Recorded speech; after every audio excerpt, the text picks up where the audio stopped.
Perkenalkan, kami dari kampus Institut Sains dan Teknologi Terpadu Surabaya atau bisa dipanggil ISTS.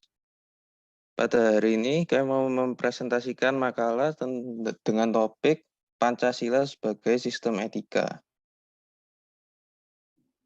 Presentasi ini dijalankan oleh Jonathan Hans dengan NRP 220111681, Fritz John Timothy Warau 220116873, Rian Renaldi Pratama 220116895, Lucia Yeni Eka Ratri 220116885, Hesron Darmawan 220116875. Latar belakang, Pancasila menjadi asas, pedoman, dan standar perilaku bangsa Indonesia dalam segala aspek kehidupan, termasuk penyelenggaraan negara Indonesia. Dengan cara ini, masyarakat dapat mengembangkan karakter Pancasila melalui berbagai sifat positif seperti disiplin, kejujuran, kemandirian, dan rasa tanggung jawab. Etika dan Pancasila adalah dua hal yang tidak bisa dikesampingkan karena mengajarkan tentang nilai kebaikan yang melekat. Etika berasal dari bahasa Yunani, ethos dan etikos, yang memiliki arti sifat, watak, adat, kebiasaan, dan tempat yang baik. Sedangkan pengertian etika dari penegasan KBBI adalah ilmu tentang apa yang baik dan apa yang buruk dan tentang hak dan kewajiban moral.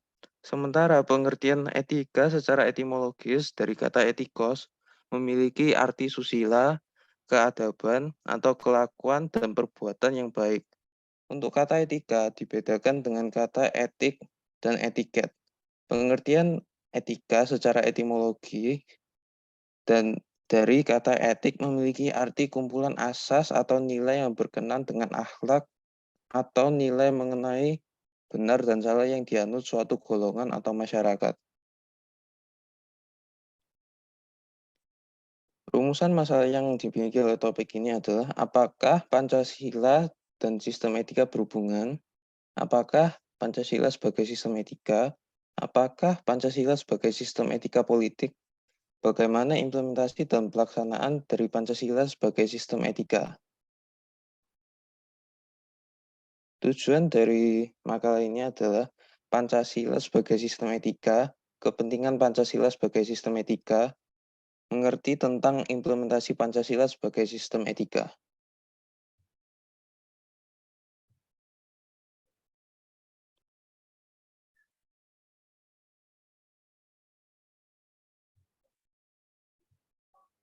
Kajian teori. Pengertian Pancasila yaitu Pancasila berasal dari dua kata yaitu panca dan sila. Panca artinya 5, sedangkan sila artinya dasar atau peraturan tingkah laku yang baik, yang penting atau senonoh. Jadi Pancasila adalah 5 dasar yang dijadikan acuan dalam bersikap dan bertingkah laku. Nilai-nilai Pancasila. Sistem nilai Pancasila merupakan kesatuan nilai-nilai yang ada dalam Pancasila yang saling berkaitan dan saling berkaitan sehingga tidak dapat dipisahkan. Nilai-nilai yang dimaksud adalah pertama nilai ketuhanan, karena nilai ini adalah nilai absolut, maka secara hierarkis dapat disebut nilai tertinggi. Semua nilai kualitas diturunkan dari nilai ini. Perbuatan yang tidak melanggar nilai aturan dan hukum Tuhan dianggap baik. Pandangan seperti itu dapat dibuktikan secara empiris bahwa perbuatan yang melanggar nilai, aturan, dan hukum Tuhan, baik dalam hubungan asmara maupun tidak, menimbulkan konflik dan permusuhan. Dua, nilai kemanusiaan, yaitu suatu tindakan yang dianggap baik jika sesuai dengan nilai-nilai kemanusiaan. Prinsip utama dari nilai kemanusiaan Pancasila adalah keadilan dan kesopanan. Nilai keadilan membutuhkan keseimbangan antara tubuh dan pikiran, dan pikiran, individu dan masyarakat, makhluk bebas dan mandiri, dan ciptaan yang terikat oleh hukum Tuhan. Peradaban menunjukkan keunggulan manusia atas makhluk hidup lainnya seperti hewan, tumbuhan, dan benda mati. Ketiga, nilai persatuan. Suatu tindakan dikatakan baik jika dapat mempererat persatuan dan kesatuan. Sikap egois dan mementingkan diri sendiri adalah perilaku yang buruk. Begitu pula sikap yang memecah belah persatuan. Sangat mungkin seseorang tampak mengatasnamakan agama, tetapi jika tindakan tersebut dapat merusak persatuan dan kesatuan dari sudut pandang etika Pancasila, ini bukanlah tindakan yang baik. Persatuan muncul nilai-nilai seperti cinta tanah air, pengorbanan. Keempat, nilai kerakyatan. Ada nilai lain yang penting terkait dengan demokrasi. Ini adalah kebijaksanaan atau nilai kebijaksanaan dan pertimbangan. Kata hikmat atau hikmat diarahkan pada perbuatan dengan nilai tertinggi. Atas nama memperjuangkan kebaikan, pandangan minoritas tidak serta-merta kalah dengan mayoritas. Misalnya, pelajaran yang sangat baik adalah penghapusan 7 kata dari perintah pertama Piagam Jakarta. Kelima, nilai keadilan. Ketika kata adil disebutkan dalam perintah kedua digunakan dalam konteks orang sebagai individu. Nilai keadilan dalam perintah kelima lebih terfokus pada konteks sosial. Berkelahi adalah baik jika sesuai dengan prinsip keadilan bagi kebanyakan orang. Keadilan adalah kesejahteraan yang paling penting bagi setiap manusia dan setiap masyarakat. Keadilan mengasumsikan setiap orang adalah mitra independen dan memiliki derajat yang sama dengan orang lain. Pengertian etika. Etika adalah ilmu tentang apa yang baik dan apa yang buruk, hak dan kewajiban moral akhlak, seperangkat prinsip atau nilai yang berkaitan dengan moralitas, nilai tentang baik dan buruk yang dianut oleh sekelompok orang. Secara garis besar, etika dapat dibagi menjadi beberapa kelompok berikut. Yang pertama, etika umum, yaitu mempertanyakan prinsip-prinsip yang berlaku bagi setiap tindakan manusia.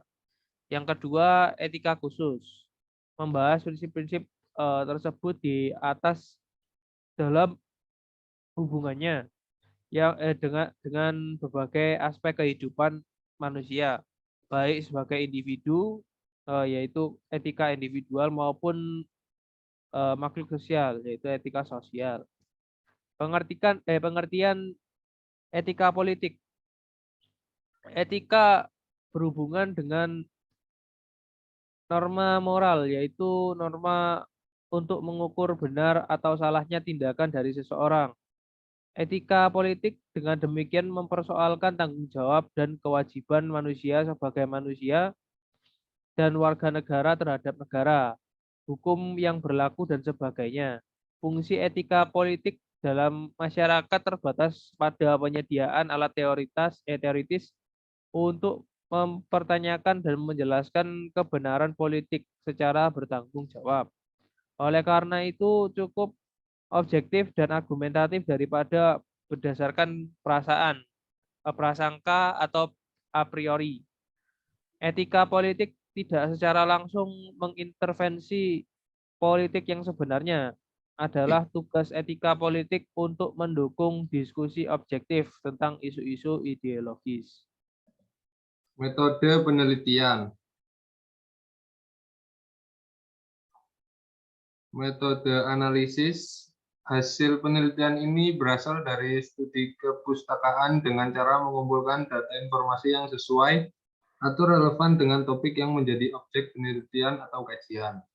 Data informasi didapatkan dari sumber-sumber ilmiah yang relevan seperti karya ilmiah, buku, dan sumber lainnya. Dengan metode penelitian ini, penulis dapat mencari seluruh pemikiran-pemikiran dan informasi yang sesuai dengan topik pembahasan untuk kemudian dianalisis secara kualitatif dan menggunakan kerangka teoritik. Pembahasan Pancasila sebagai dasar dan sistem etika. Pancasila adalah metode nilai, Jadi di sini setiap disiplin memiliki nilai tetapi terkait, terhubung, dan terletak bersama dengan nilai-nilai lain. Menurut Christian Siregar, Pancasila sebenarnya sebagai fondasi bersama bagi setiap komponen untuk menjadi bagian dari masyarakat Indonesia untuk beraktivitas dalam kehidupan sehari-hari, baik secara pribadi ataupun bersosial. Karena itu, apa yang dikatakan dalam Pancasila tentang penggunaan nilai-nilai merupakan kumpulan alam yang dibina dan dikembangkan dalam masyarakat berdasarkan prinsip-prinsip nilai-nilai kehidupan. Pada tataran Pancasila sebagai landasan nilai-nilai filosofis bangsa, harus dijelaskan dengan amalan-amalan yang memandu perwujudan dalam aktivitas sehari-hari. Kesatu, menurut Sri Rahayu Amri, termuat dua rupa kebiasaan dalam kehidupan bermasyarakat, yaitu norma hukum dan norma moral. Setelah ditemukan sebagai praktik hukum positif, Pancasila harus dituangkan dalam peraturan hukum yang jelas dan dinyatakan secara jelas dalam sistem hukum Indonesia. Namun mewujudkannya kita juga membutuhkan adat dan moral sebagai dasar untuk mencapai tertib aturan di Indonesia. Yang kedua, menurut Rizka Afrinida, Pancasila kita sedang bertumbuhkan dengan pola perilaku kelompok kecil yang dimana tidak lagi reaktif terhadap rakyatnya. Hukum tentu saja tidak dapat mencapai kesetaraan untuk kelangsungan hidup manusia jika tidak didasarkan pada pembentukan negara dan penerapan kebiasaan administratif. Dengan demikian, peraturan ini dapat diterapkan oleh negara lain yang memiliki lambang dengan nama yang berbeda dari Pancasila. Dari sini dapat disimpulkan bahwa ketika suatu bangsa menerapkan prinsip dan prinsip yang mengandung ketuhanan, kemanusiaan, persatuan, demokrasi, dan keadilan pada dasarnya dibangun di atas dasar filosofis nilai-nilai sila Pancasila.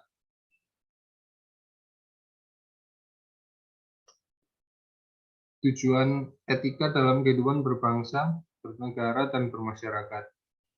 Yang pertama, memberikan landasan etik moral bagi seluruh komponen bangsa dalam menjalankan kehidupan kebangsaan dalam berbagai aspek. Yang kedua, menentukan pokok-pokok etika kehidupan berbangsa, bernegara, dan bermasyarakat. Yang ketiga, menjadi tolak ukur pelaksanaan nilai-nilai etika dan moral dalam kehidupan berbangsa dan bermasyarakat. Etika kehidupan berbangsa meliputi etika sosial dan budaya. Etika ini berangkat dari rasa kemanusiaan yang mendalam dengan menunjukkan kejujuran, kepedulian, pengertian, menghargai, mencintai, dan membantu satu sama lain. Apalagi etika ini mengaktifkan budaya malu. Malu melakukan kesalahan dan segala sesuatu yang bertentangan dengan nilai-nilai luhur moralitas agama dan budaya bangsa. Nilai-nilai Pancasila sebagai nilai fundamental terhadap sistem etika negara. Negara Indonesia adalah negara kesatuan, negara yang melindungi segenap bangsa Indonesia dan seluruh tumpah darah Indonesia di luar pemahaman kolektif dan individual. Ketentuan pembukaan Undang-Undang Dasar 1945 yaitu kemerdekaan kebangsaan Indonesia ditetapkan dalam Undang-Undang Dasar Negara Indonesia, menunjukkan hal ini sebagai dasar hukum. Nilai-nilai inti fundamental dalam hukum memiliki karakter dan kedudukan yang kuat dan tidak dapat diubah mengingat pembukaan Undang-Undang 1945 sebagai cita-cita nasional. Apalagi nilai-nilai Pancasila juga merupakan landasan moral dan etika kehidupan bangsa. Dalam alinea keempat, pembukaan Undang-Undang Dasar 1945 menegaskan bahwa bangsa ini berdasarkan Tuhan Yang Maha Esa dan beradab. Umat manusia, hasil penyelenggaraan negara adalah penyelenggaraan pemerintahan negara, pembangunan negara, pertahanan dan keamanan negara, politik negara, dan pelaksanaan demokrasi negara, yang harus selalu berpijak pada konsep moral yang suci dan manusiawi. Pancasila sebagai dasar negara dan falsafah negara Republik Indonesia merupakan nilai yang tidak dapat dipisahkan setiap silanya. Pentingnya Pancasila sebagai sistem etika.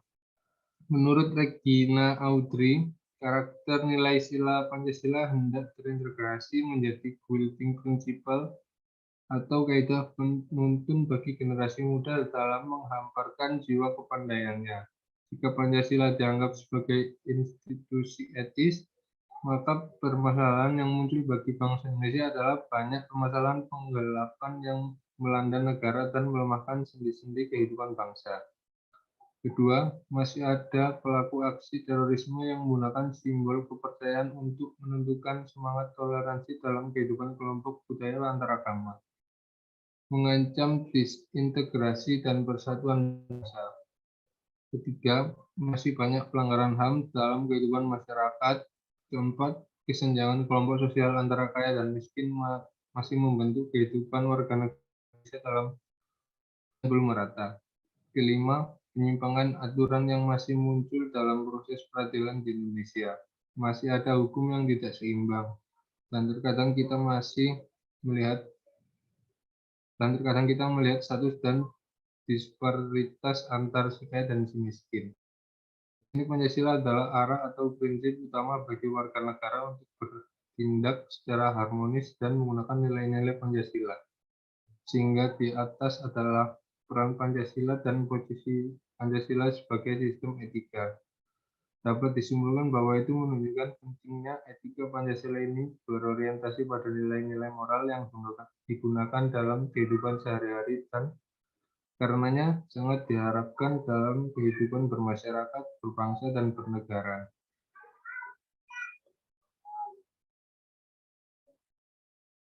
Implementasi Pancasila sebagai sistem etika. Pancasila merupakan dasar dari visi hidup bangsa Indonesia yang memuat asas yang isinya merupakan jati diri bangsa Indonesia. Sila Pancasila menjabarkan pedoman hidup berbangsa dan bernegara bagi rakyat Indonesia secara utuh dan utuh. Pancasila juga merupakan filsafat karena Pancasila merupakan acuan intelektual kognitif agar cara berpikir bangsa dalam upaya ilmiah dapat diintegrasikan ke dalam sistem filsafat yang kredibel. Pendidikan suatu negara secara otomatis akan mengikuti ideologi negara yang dianutnya. Pancasila merupakan dasar dan ideologi bangsa Indonesia yang berfungsi dalam kehidupan berbangsa dan bernegara. Filsafat adalah berpikir secara mendalam dan serius dalam mencari kebenaran. Filsafat pendidikan merupakan cerminan mendalam dari pendidikan berbasis filsafat. Jika kita mengaitkan fungsi Pancasila dengan sistem pendidikan dari perspektif filsafat pendidikan, maka Pancasila adalah visi hidup bangsa yang menghidupkan kehidupan dalam kehidupan sehari-hari. Oleh karena itu, sistem pendidikan nasional Indonesia adalah wajar jika dijiwai berdasarkan dan mencerminkan jati diri Pancasila. Pancasila adalah filsafat yang menjadi pedoman perilaku bangsa Indonesia sesuai dengan budaya bangsa Indonesia. Pendidikan karakter yang benar harus diambil dari nilai-nilai yang terkandung dalam Pancasila. Menghasilkan manusia Indonesia yang cerdas, berakhlak mulia, dapat hidup mandiri dan bermasyarakat, memenuhi hak dan kewajibannya sebagai warga negara yang baik, beriman dan bertakwa kepada Tuhan Yang Maha Esa. Kesemuanya itu termasuk falsafah pendidikan Pancasila yang memiliki ciri khas yaitu integritas, etika, dan agama. Contoh kasus. Hana Al-Rashid, perempuan yang tampil dalam sejumlah film di Indonesia, mengaku menjadi penyintas pelecehan seksual di ruang publik. Pengalaman itu begitu membekas dalam benaknya dan menimbulkan trauma. Berikut penuturan Hana kepada wartawan BBC News Indonesia, Haider Afan. Saya pernah mengalami beberapa kali pelecehan seksual di ruang publik, mulai di alun-alun, institusi pendidikan, tempat kerja, hingga transportasi umum. Sebagai perempuan, Saya merasa tidak sendiri yang pernah mengalami pelecehan seksual di setiap ruang publik. Tapi yang paling membekas adalah saat saya berjalan kaki untuk pulang ke rumah. Ada 2 orang lelaki naik motor, meraba saya, dan langsung pergi. Saya otomatis mengalami syok. Saking syoknya, saya tidak melakukan apapun. Bahkan pelaku bisa memutar balik kepalanya dan tersenyum sinis kepada saya. Saya marah banget, tapi saya tidak bisa melakukan apapun. Ketika kedua kalinya saya dilecehkan, secara insting saya langsung lari, mengejarnya dan berteriak. Kebetulan di salah satu ruas jalan ada petugas pos jaga. Mereka sedang bermain catur. Saya dalam keadaan emosi menangis. Mereka lalu bertanya apa yang terjadi. Saya mengatakan, saya baru mengalami pelecehan. Apa reaksi mereka? Oh, biasa. Saya makin marah.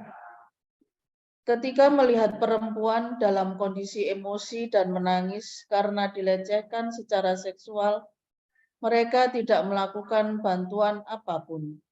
Saya makin kesal. Ternyata trauma itu masih saya simpan sampai sekarang. Kalau ada motor melaju terlalu dekat ke saya langsung menutup diri. Walaupun saya termasuk yang selalu mengkampanyekan agar siapapun bersuara melawan pelecehan seksual, saya masih menyimpan trauma. Dan saya membawa trauma itu setiap hari. Itulah sebabnya saya senang luar biasa dengan survei tentang pelecehan seksual ini, karena berangkat dari perspektif korban dan bukan pelaku. Dengan informasi yang kita dapatkan dari survei ini, memang kita seharusnya bisa menyampaikannya kepada pihak berwenang untuk melakukan sesuatu. Jangan terus dari masyarakat sipil untuk terus bergerak. Kita semua ingin merasa aman di negara ini. Penuturan Hana menguatkan hasil survei terbaru mengenai pelecehan seksual di ruang publik. Dalam temuan survei, mayoritas korban pelecehan seksual di ruang publik tidak mengenakan baju terbuka, melainkan memakai celana atau rok panjang sebanyak 18%, menggunakan hijab sebanyak 17%, dan menggunakan baju lengan panjang sebanyak 16%. Hasil survei juga menunjukkan waktu korban mengalami pelecehan mayoritas terjadi pada siang hari sebanyak 35% dan sore hari 25%. Selama ini korban pelecehan seksual banyak disalahkan karena dianggap mengundang aksi pelecehan dengan memakai baju seksi atau jalan sendiri di malam hari, ungkapnya. Tapi itu semua bisa dibantah dengan hasil survei ini yang jelas menunjukkan bahwa perempuan bercadar pun sering dilecehkan, bahkan pada siang hari, tambahnya. Dalam survei ini tidak disebutkan korban pelecehan yang memakai rok mini atau blus tak berlengan.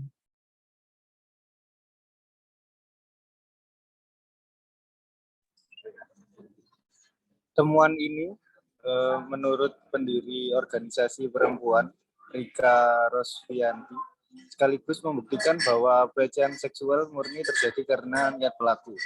Tidak ada korban yang mengundang untuk dilecehkan. Tidak seharusnya korban yang mengalami pelecehan seksual ini disalahkan karena kejahatan yang dilakukan orang lain, tambahnya. Di bagian lain survei, terungkap pula bahwa pelecehan seksual tidak selalu dialami perempuan, namun juga laki-laki. Karena itu, isu mengenai pelecehan seksual di ruang publik ini tidak hanya menjadi kepedulian perempuan, tapi juga laki-laki, kata Rika. Kesimpulan survei juga menunjukkan bahwa 1 dari 2 korban yang mengalami pelecehan seksual saat masih di bawah umur. Selain itu, temuan penting dari survei ini adalah reaksi para saksi saat terjadi pelecehan seksual di ruang publik. Terutama, terungkap bahwa korban mengaku banyak saksi yang mengabaikan 40% dan banyak menyalahkan korban 8% ketika pelecehan terjadi. Namun, banyak pula yang membela korban 22% dan berusaha menenangkan korban 15% setelah kejadian.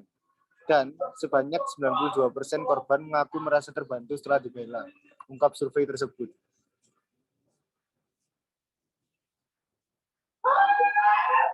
Temuan lain dari survei ini mengungkap lokasi di ruang publik yang disebut paling banyak terjadi pelecehan seksual. Pelecehan seksual disebutkan seringkali terjadi di jalan umum 33%, transportasi umum termasuk halte 19%, serta sekolah dan kampus 15%. Sementara transportasi umum yang paling banyak terjadi pelecehan seksual adalah bus 36%, angkot 30%, ojek dan taksi online 18%, KRL 18%, serta ojek dan taksi konvensional 6%. Hasil survei menyebutkan ojek dan taksi online merupakan salah satu transportasi umum yang paling banyak terjadi pelecehan seksual, yaitu 18%. Sejumlah kasus pelecehan seksual terhadap perempuan di transportasi online juga dilaporkan masih terjadi semenjak sistem transportasi ini berkembang di Indonesia. Apa upaya pencegahan yang bisa dilakukan? Senior Manager Corporate Affairs salah satu aplikasi transportasi online, yaitu Gojek, Alfi Tajen, mengatakan pihaknya telah melatih para pengendara, driver, tentang isu kekerasan dan pelecehan seksual terhadap perempuan di ruang publik.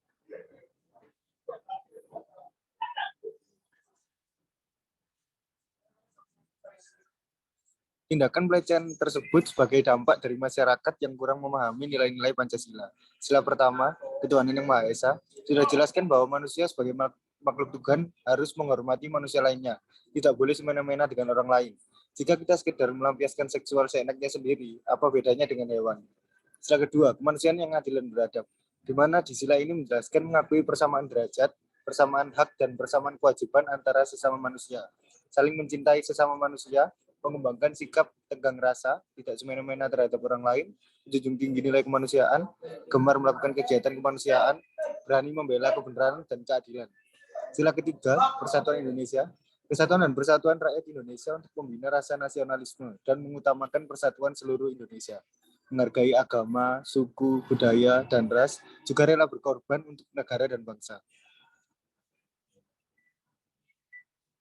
Sila keempat, kerakyatan yang dipimpin oleh hikmat kebijaksanaan dalam permusyawaratan perwakilan.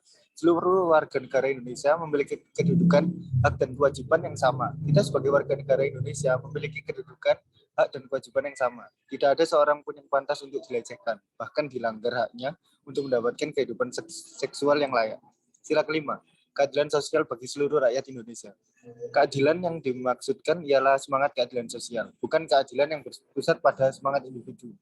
Keadilan tersebut harus bisa dirasakan dan dinikmati oleh seluruh masyarakat Indonesia tanpa terkecuali, bukan oleh segelintir orang, kelompok, atau golongan tertentu. Keadilan bagi perempuan dalam mendapatkan ruang sosial yang sama. Oke, penutup. Kesimpulan, Pancasila dan etika adalah dua hal yang tidak dapat dipisahkan karena merupakan suatu sistem yang membentuk satu kesatuan yang utuh, saling berkaitan satu dengan yang lain dan dijadikan pedoman dalam kehidupan bermasyarakat, berbangsa, dan bernegara. Implementasi Pancasila sebagai sistem etika dapat terwujud apabila pemerintah dan masyarakat dapat menerapkan nilai-nilai yang ada dalam Pancasila dengan mengedepankan prinsip keseimbangan antara hak dan kewajiban. Etika politik di Indonesia masih sangat minim, seperti di bidang pendidikan, politik, serta moral. Selain mendapatkan ilmu harus melalui pendidikan formal dan non-formal. Semua rakyat Indonesia harus mengimplementasikan ilmu tersebut melalui tindakan, seperti membiasakan menyapa dan memberi salam, jujur dalam segala hal, bersaing secara sehat dan adil dalam bermusyawarah untuk mencapai suatu kesepakatan.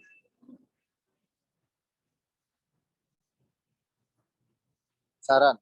Pancasila hendaknya menjadi dasar dan pedoman bagi bangsa Indonesia dalam bersikap dan bertingkah laku, sehingga nantinya akan terwujud masyarakat adil dan makmur sesuai dengan tujuan negara itu sendiri.